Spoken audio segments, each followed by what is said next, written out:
NATO leaders are gathering in Washington as we speak and getting ready for the opening of the 75th anniversary summit meeting in Washington, D.C., where the whole NATO began in 1949. And President Joe Biden is busy getting his speech together where he's going to have a big address as part of this big ceremony that all the world will be watching from, and probably a lot for not the right reasons. But there's a lot of anticipation over just exactly how that speech is going to go and what he's going to say. But while that's going on, there are other things going on around the world, and even within and amongst the NATO alliance that the alliance leaders are probably not wanting you to know much about. But we are going to unpack that today, and there's nobody better to do that with than Ambassador Chaz Freeman, friend of this show, former part of the Department of Defense, state, a former ambassador to Saudi Arabia, and just a great all-around person. Mr. Ambassador, welcome back to our show. Thank you, Danny. You're flattering me to the point where I may be too embarrassed to stick around. Okay, well, then I'll stop. Won't do any more of that. Boy, I tell you, I don't know if you're going to be shocked by some of the stuff that I'm showing, but I was surprised by some of the comments that I have assembled for this, and that some of which Gary found, which I had even not seen, which makes events of the recent past and the recent days even more poignant. And I think altogether, this is starting to paint a picture that Western civilization, if I can use that phrase because someone in one of our clips is going to use it, is starting to fray. And I think that as you and I have talked about on several different episodes, you've been on our show about the rules-based order and how a lot of that's just coming apart at the seams, and what we want to accomplish are increasingly disconnected from reality. But there are others in the world that seem to be connected to reality, and I'm not sure that's working in a good direction for us. But let's get right to it. So first of all, I want to show just a little piece of something that President Biden said in his ABC News interview last Friday, where he was supposed to dispel all the concerns that everybody had based on his performance in the debate the previous Thursday. And this doesn't really address whether he's answering those concerns, but it actually raises an even bigger worry for me. You know, not only am I campaigning, but I'm running the world. And that's not how it sounds like hyperbole. But we are the essential nation in the world. Madeleine Albright was right. That actually goes beyond Madeleine Albright's "we're the indispensable nation" to running the world. I don't think that got enough interest, and I just wonder what your reaction is when you saw that. Well, I'd say several things. First, that may have been true briefly after the end of the Cold War. It is emphatically not true now, and very few people out there in the world want the United States to run their affairs for them. That's not the trend. The trend is quite the opposite. It is toward, as I've said before, a multinodal, distributed, shifting set of balances of power in which the United States is consistently losing rather than gaining influence. So this is hubris. It's delusional. It's very disturbing. I don't think it represents the American people. I don't think the American people want to run the world. I think we want to run our own affairs. And of course, the big question that you alluded to everyone watching the NATO speech for is, okay, all the talks about can Mr. Biden beat Mr. Trump? That's about the campaign. Can this man govern for 4 years more? Is he governing now? Or, this is the real question we ought to be asking. So if he's running the world, really, that probably explains why the world is such a goddamn mess. Fair enough.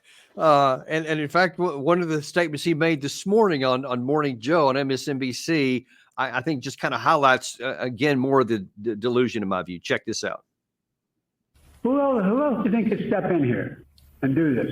I expanded NATO. I solidified NATO. Ask your brother about it in Poland. I made sure that we're in a position where we have a coalition of people, of the nations around the world to deal with China, with Russia, with everything that's going on in the world. We're making real progress. The Biden plan, which got in Israel for the Gaza Strip, is something that was adopted by the UN Security Council. Whether it comes to fruition, it's awful close. We'll see. G7's okay. But look, I'm not going to explain any more about what I should or shouldn't do. I am running. Two things jumped out at me from there. First of all, where he's boasting about how he's dominating China and Russia. We're going to get into a little bit more of that. But then he wants to highlight the Biden plan for Israel. I'm not sure that's something you want to advertise. I wouldn't think so, especially not to young people in our country who are disgusted by a policy that this president has adopted of wholehearted support for genocide. I was very struck today. The Lancet, which is the most respected British medical journal, known for its investigative capacity, says that the number of dead Palestinians has been grossly underestimated, and that is probably 186,000. Whoa.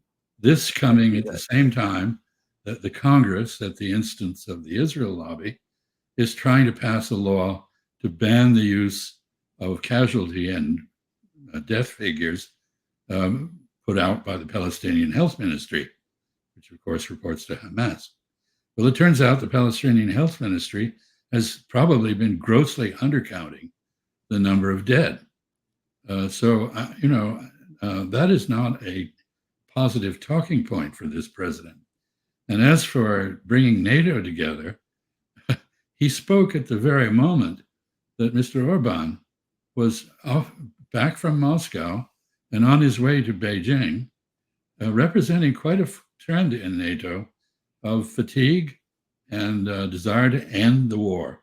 Mr. Orban reminded everybody with his trip to Moscow that NATO was formed as a defensive alliance. Its purpose, which it achieved, was to stabilize Europe and prevent a war there. But NATO is now meeting in Washington to concert an offensive posture, to prosecute a war beyond the borders of its members, and to double down on preparing Ukraine to be a threat to Russia. This is an achievement. Pushing Russia and China together is an achievement. Adopting policies toward Russia that have just brought Russia into the realm of high-income countries for the first time. Russia has never been in that category. The Russian economy is doing exceedingly well. We are trying to produce regime change in Moscow. We have not succeeded in that. We're trying to produce regime change in China, and we're not succeeding in that. We have tried to produce regime change in Iran, and we've just had a liberal Iranian president elected. But if we're true to form, we won't talk to him. Yeah. This picture, which you're watching, Mr. Orban talking to Putin, is really interesting because no European has talked to Mr. Putin. No American has talked to Mr. Putin for over 2 years. And while Orban does not represent a consensus in the EU by any means, he has succeeded in restoring communication with Russia. And without communication, you have no alternative to the battlefield. Are we interested in alternatives to battlefields, or do we want more of them? That is the question.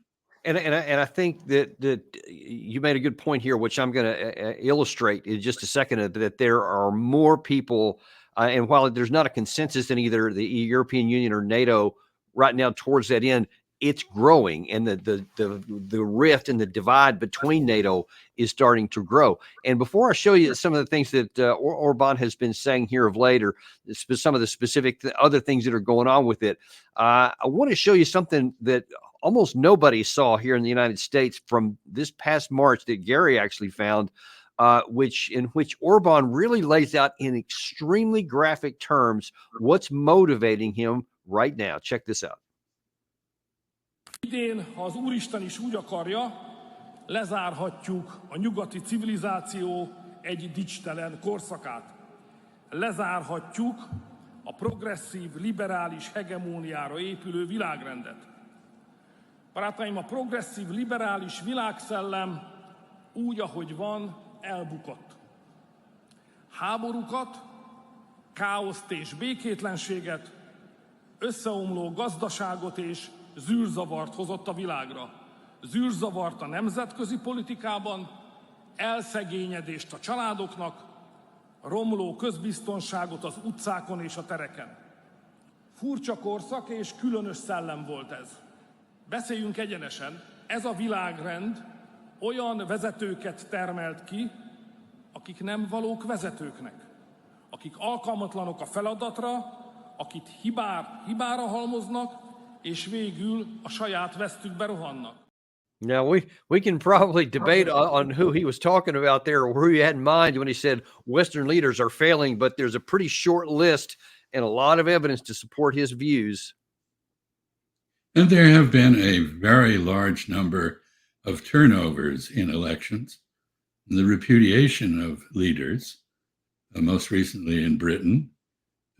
France is a bit of an anomaly because the voters first repudiated Macron and then repudiated the right wing in France, Madame Le Pen.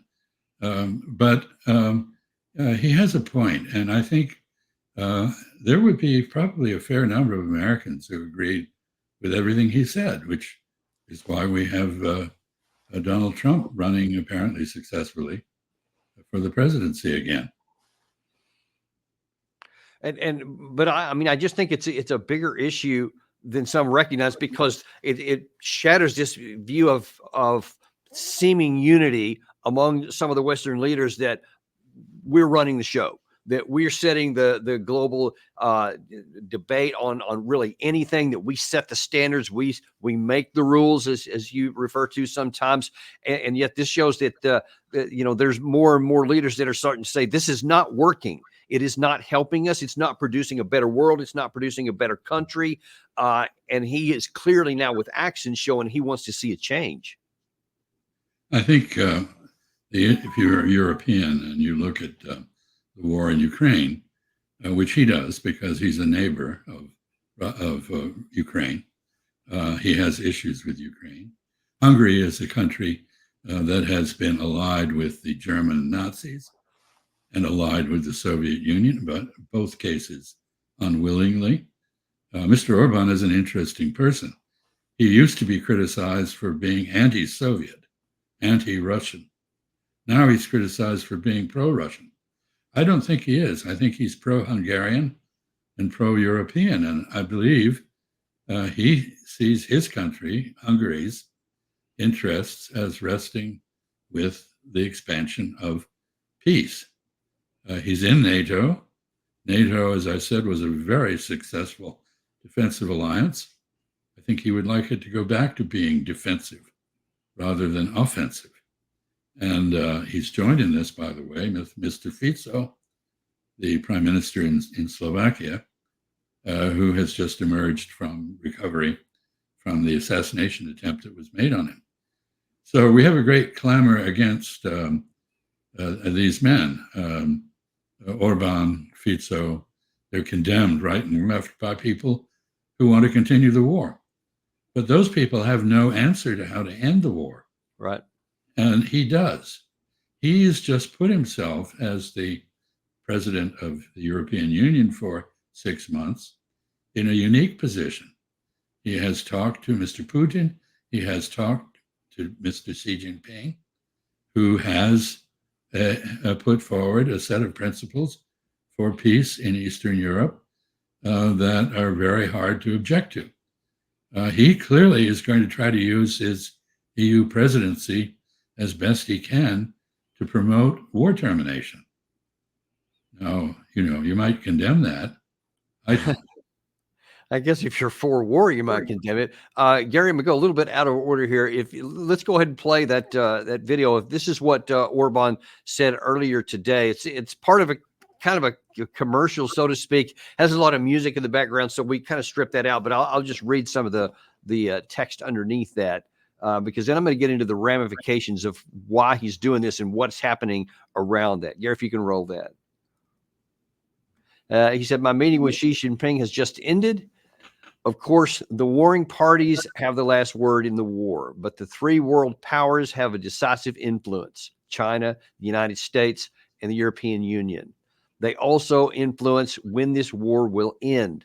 After my meeting with the warring parties, this is why I have come here to Beijing. We discussed the Chinese peace plan with President Xi. China is the only world power that has been clearly committed to peace from the beginning. This is important for Hungary, for the entire European Union. President Xi has made it clear today that he will continue his efforts aimed at creating peace. We are not alone. We will continue our work. And I just think that it's really illustrative, really, to kind of bolster the points you just made there, that he's like, this is Hungary's best interest. This is even Europe's best interest, because, and we won't show it right now, but he's said many times public forums that he's basing this because he said there is no viable path for Ukraine to ever win a war here. And so there's no more value at all in even trying. So let's go to peace. Yeah, I mean, he's been very consistent. And he's clearly odd man out in the war coalition. The fact that Mr. Biden can, as part of the interview that he gave, I don't think you showed the clip, he said he's running wars all over the world, he said. Well, that's true. Is that an achievement? Is that something we should be happy with? I would say that the Pax Americana, which NATO was a major feature of, used to keep the peace in Europe, but there's no peace in Europe now, there's a war. Used to keep the peace in the Middle East, the American influence, but now it doesn't. There's a war, and we're part of it. We are verging on a war with China. This is not a healthy set of policies for the United States to pursue. And I think Mr. Trump, to his credit, has objected to these policies. He says he will end the war in Ukraine in one day. I have no idea how we will do that, or whether he can, or whether this is just the usual campaign bluster that our politicians are so good at. He clearly has said nothing about the war in the Middle East because he's very much a prisoner of powerful donors who are supporters of Israel. And I don't know what his position is on the Taiwan issue in China. He clearly has a program, anti-China program, devised by various likely members of his cabinet. Lighthizer, for example, was widely rumored to be the next Secretary of the Treasury. And this would be a huge tariff increase, which most economists think would throw the United States into the economic equivalent of a heart attack. But, maybe the economists don't know anything. And as Mr. Trump says, he's a very stable genius. He may know more than the economists do. Or maybe he won't do that. I mean, we'll have to or wait. Maybe he won't do that. Yeah. We see politicians elected. Keir Starmer in the UK once said he would recognize an independent Palestinian state. He gets elected and he said, no, I won't do that. What are campaign promises worth? A lot less than Confederate currency, I would say. A lot less. That's kind of embarrassing. I want to now kind of slightly shift gears to some of the ramifications of this, what I consider basically delusional thinking, that we can keep going down these paths, that we can ignore what's happening on the ground in Ukraine, and we can still just plunge ahead, that NATO can keep going here on its 75th anniversary and provide a bridge to NATO enlargement with Ukraine, despite all the things that have happened over the last 2.5 years. There are specific consequences to that. And I want to show you just a few comments here because Putin and Xi have just met with the the Shanghai Cooperation Organization just a few days back. And here's a couple of the comments that Putin said, and then one that Xi Jinping said. I would like you to comment on each one. Here's the first one that Putin said. Наши страны наращивают использование во взаимных расчетах национальной валюты. Например, их доля в коммерческих операциях России с участниками организации по итогам первых 4 месяцев текущего года уже превысила 92%. Напомню о российском предложении заняться созданием собственного платежно-расчетного механизма. So he's talking about creating a new payment mechanism, which is trying to continue to erode the power of the dollar. How serious is that effort? And that effort is very serious. It's aimed to come to fruition in the meeting at Kazan of the BRICS group, which is expanding, of course. And it's not expanding simply in terms of membership, but it's becoming an actual trade bloc. If you look, for example, at Brazil, which is the B in BRICS, its dependence on China is skyrocketing. So Russian dependence on China similarly is skyrocketing. Even India and China, which have a tense relationship and a border problem, are accelerating their economic interdependence. All this is going on while we're pretending that, we're the center of the world, we're running the world, and everything is just the way it was, and we dominate everything. That's not true. We're in a situation where, if you remember the story about Galileo, when he was called to the Pope and told to recant his theory that the Earth went around the sun rather than the opposite, under his breath he said, "Eppur si muove," and yet it does that. After he had, affirmed that no, the sun goes around the moon, around the Earth, he said, "Eppur si muove," but no, in fact, it's the opposite. And we're confronted again and again with absolutely absurd assertions. I look at this, the press spokespeople we have, the State Department asked, has there been restraint in Rafah, in Gaza? And they say, well, yeah, we think so. And, then somebody goes in there and they see there's not a single building left.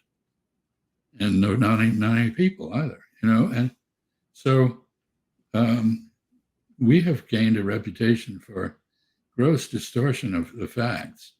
And the sad thing is that most of our media seem to be entirely comfortable marching in lockstep with the official narratives, which are lies.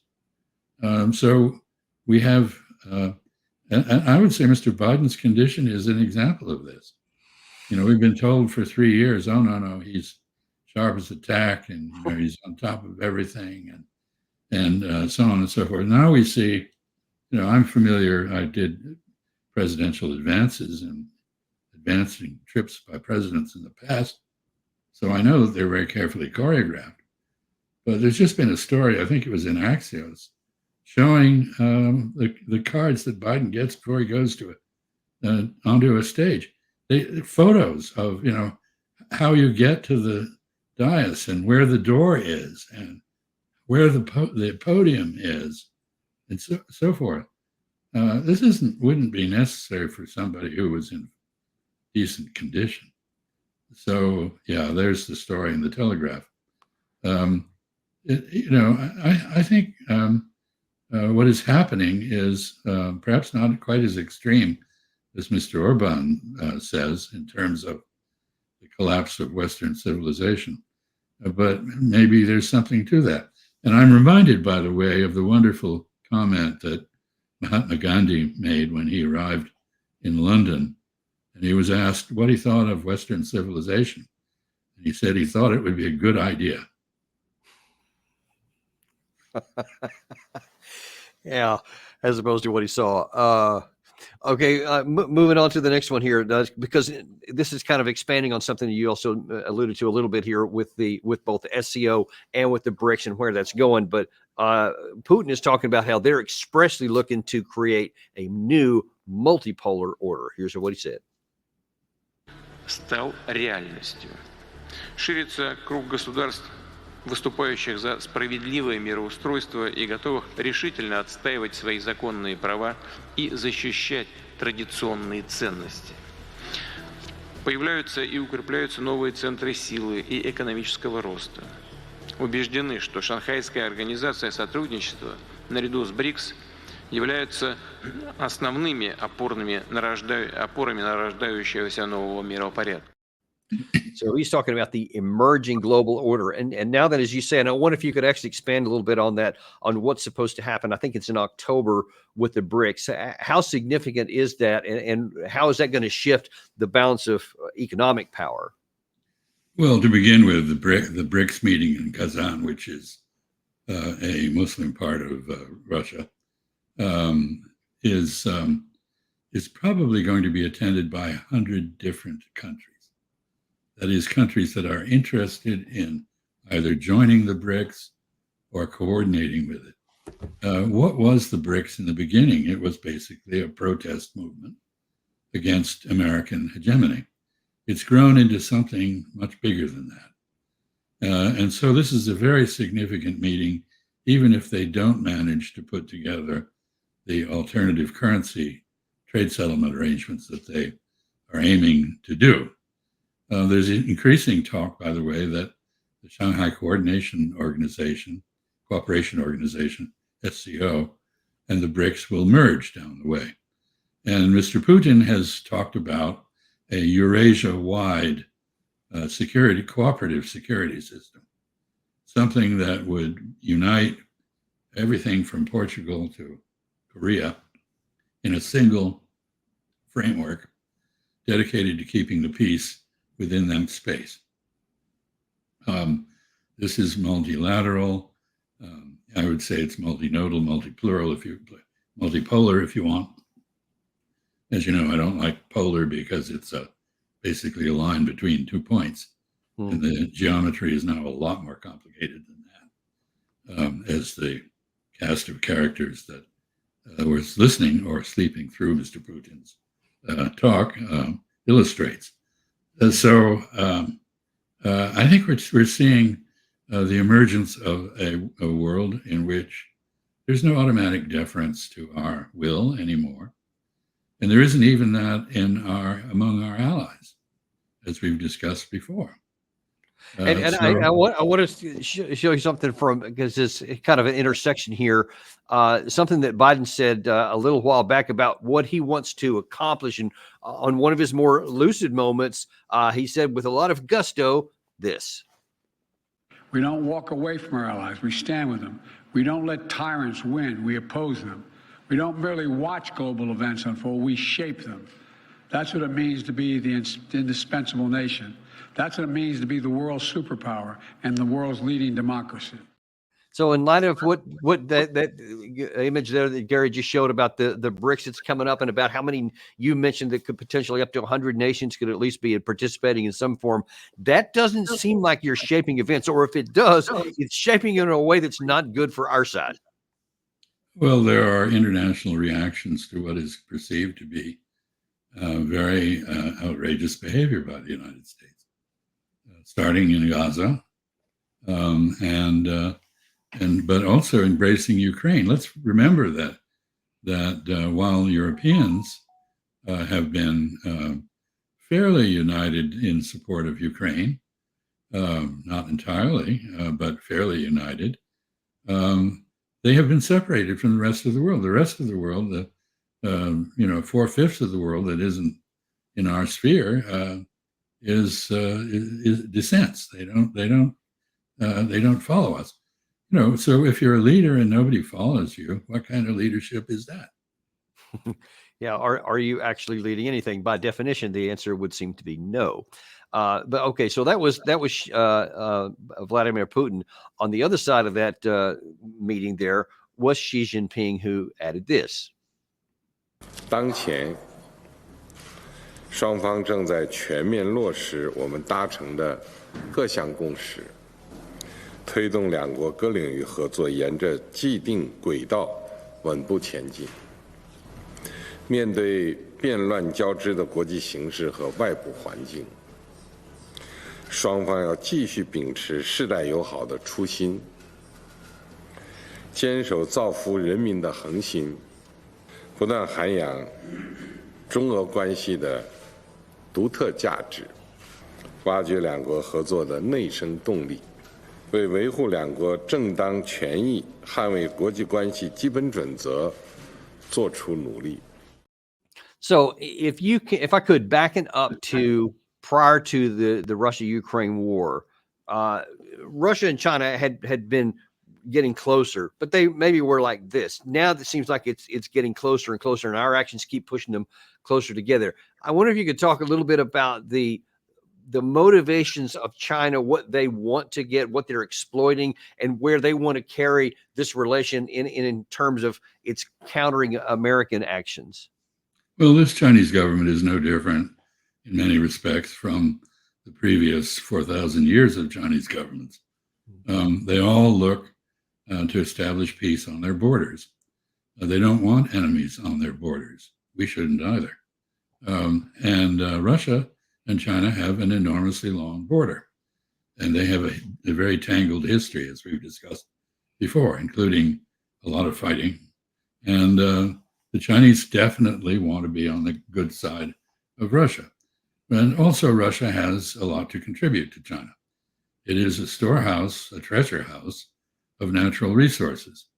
And China is now producing well over a third of the world's industrial products. It needs metals and minerals and energy and all these things Russia has. Russia also has advanced technology. And sadly, the Russians have learned a great deal in the war with Ukraine about new kinds of warfare, those involving drones, for example, transparent battlefields where no movement goes undetected, a whole lot of new developments, relatively speaking, in warfare. And the Chinese have a great deal to learn from them in that regard, and they're trying assiduously to do that. So this is a relationship that from the Chinese point of view is both defensive, we don't want the Russians against us, and very beneficial, very profitable. From the Russian point of view, it's a vital relationship because we have pushed the Russians out of Europe, in effect, and driven them into the arms of the Chinese, the Indians. As we speak, the Indian foreign minister is, or Mr. Modi, actually, the prime minister is visiting Moscow. This is an illustration of how much the world has changed. We have constant visits between Beijing and Moscow, Delhi and Moscow, Riyadh and Moscow. And we never go to Moscow. We don't talk to the Russians. When Lloyd Austin, the defense secretary, calls his counterpart to say that we didn't mean to do that massacre on the beach in Sevastopol, this is big news, because not what he said, but that we actually talked to the Russians. Yeah. This is crazy. So we have I'd say the United States has a tremendous strategies deficit. We don't know how to think strategically anymore. And we're diplomatically incompetent. The basic principle of diplomacy, which Mr. Orban has just illustrated, which the Chinese illustrated in their crafting of rapprochement between Riyadh and Tehran, is you got to talk to everybody. You don't have to agree with them. You can talk to them and politely explain why you disagree with them. That's very important.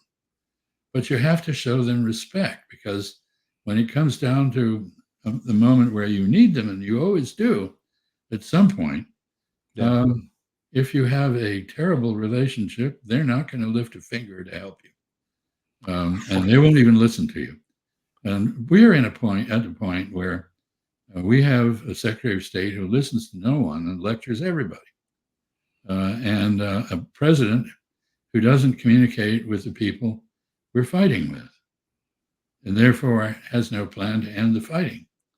We're going to go on for as long as it takes, he says. What does that mean? Right. We run out of Ukrainians. That is when all Palestinians have been exterminated. What is it? It's not a strategy. It's nothing. It's just rhetoric, but with terrible consequences. Now, it also seems to me that aside from bringing, some of our erstwhile adversaries closer together and moving in directions that are antithetical to our interests, it also seems to be shredding a little bit even the Western European unity. Now, we've talked a lot about Orban, but he's not the only one. We also have Bulgaria. Is actually, I think this was as of Friday, Right. their acting prime minister. So heading into this celebratory 75th anniversary NATO summit, they're saying, "Hey, we're advocating for peace summaries." Their president actually said it had a pretty strong statement. I think that the head of state does not agree with certain provisions of the framework positions adopted by the Council of Ministers regarding the obligations of their country undertakes in connection with the war in Ukraine. The message said. Then, of course, Turkey, even their foreign minister announced that they want to see the creation of a peace platform to end the war in Ukraine. You just talked about Fico there, the Slovak leader. He's also saying the same kinds of things. And then outside of Europe, you have, of course, Brazil, who's been an outright advocate for peace for quite some time. So these are lots of nations number one, they represent lots of the population, but even within the alliance heading into this NATO summit, which is probably going to say, hey, we're just going to keep providing more ammunition and weapons for another year. But some are saying, hey, yeah, I don't want to go down that path. How significant is this split within the European, within the Western world? And is it significant? And do you think it could grow? Yes, I think it is very significant. And yes, it can and will grow because this war has been very bad for Europe. It has done grave damage to the European economy. It has imposed defense burdens on Europe, which it did not want to undertake. And even those countries like Finland, which have recently joined NATO, say, for example, we need China to help us make peace. Well, the implication of that is the United States not going to make peace, so we need to reach out to China. So our support for endless warfare, for a forever war, in effect, in Ukraine, is not something that Europeans find very attractive. In fact, they find it quite off-putting. Now, Bulgaria, of course, is a frontline state, as is Hungary, as is Slovakia, and so is Finland, in a way. So, by the way, while we were not looking, Belarus, White Russia to the west of Russia, and the north of Ukraine, joined the SCO. So it is now part of the Shanghai Cooperation Organization. And it just had military exercises with the Chinese as part of that. This is not the world that I grew up in, or Mr. Biden grew up in. I think, I've tried to notice how it's changed. I don't see much evidence that he understands how it's changed. Yeah, that's one of my concerns, that his mental acuity is not limited to just, whether he can string a sentence together, as significant as that is. But I've heard some questioning whether this small coterie of people that are protecting him, that don't even allow people to get into his inner circle, might not even be giving him the full information here. But one has to wonder to what degree he's going to be able to perform. I'm not even talking about the 4 years that if he won the election. I'm talking about between now and the end of this term. Well, I think it's questionable whether he should be able to continue. But one of the last questions I want to ask you here before we let you go is, given the performance during the debate and at the ABC News and what may come at his announcement here with NATO, we'll see. But even if it's fine, if he gets through it without any problem, a lot of the damage has already been done. And as you pointed out earlier, Trump is looking to go in a significantly different direction here. What impact does that have either on the Russian and the Chinese, I guess, this burgeoning escalation outside of the West? And then I'll ask you one question after that, Sue. Well, I think it has a huge impact. everybody's hedging. Some, like Mr. Netanyahu, is going to come to Washington in 2 weeks and undercut Biden in the Congress by ranting and raving about the inadequacy of his support for Israel, and then go to the White House and see Biden, whose reputation will not be enhanced by that meeting. And some are basically openly looking for the demise of the Biden administration. Others fear the arrival of Mr. Trump as president, but increasingly people expect that. They can read the polls, they can see the difference in physical fitness of the two men. That most of them don't really like Mr. Trump, and they're quite scared of what he might do. And that is causing them, again, to hedge. They're building defense budgets and they're building relationships with each other as a contingency against what Mr. Trump might do. So you put these things together, and you have the debate, which was not an advertisement for democracy. We claim we are the great representative of democracy and people should emulate us. I don't think anyone wants to see their leadership selected in the manner that so-called debate revealed. It wasn't a debate, of course, it was a press conference with two hostile parties whose hostility didn't extend to any significant policy differences. It was just donkeys and elephants going at each other. So, I think what you're seeing is in the run-up to the NATO summit is a lot of people saying, hey, what Orban said. Hey, wait a minute, NATO was supposed to preserve peace. That was its purpose. It was supposed to prevent war.